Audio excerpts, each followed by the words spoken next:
കാസർഗോഡ് പൂച്ചക്കാട് ഭക്ഷ്യവിഷബാധയെ തുടർന്ന് 14 കുട്ടികളെ ആശുപത്രിയിൽ പ്രവേശിപ്പിച്ചു.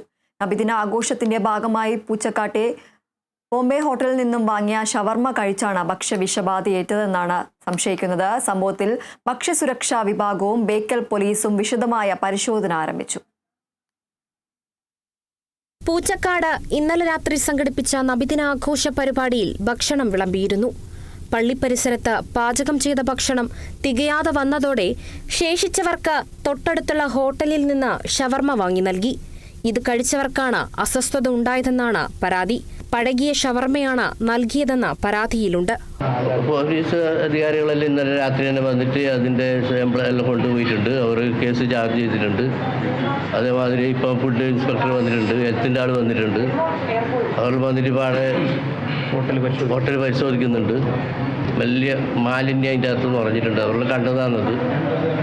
ഈ ഷവർമ എന്ന് പറഞ്ഞെങ്കിൽ എത്രയോ പഴക്കമുണ്ട്, 4-5 ദിവസം പഴക്കമുണ്ട്. അവർ തന്നെ പറയുന്നുണ്ട് 4 ദിവസം പഴക്കമുണ്ടെന്നാണ് ഹോട്ടലുകാർ പറഞ്ഞത്. അപ്പോൾ അത് അവിടെ കൂടിയ ആൾക്കെല്ലാം ഇന്നലെ മനസ്സിലായി, അത്രയും ഭയങ്കര സ്മെല്ലുണ്ടായിരുന്നു. അവശനിലയിലായ കുട്ടികളെ കാഞ്ഞങ്ങാടെ സ്വകാര്യ ആശുപത്രിയിൽ പ്രവേശിപ്പിച്ചു. ആരുടെയും നില ഗുരുതരമല്ല.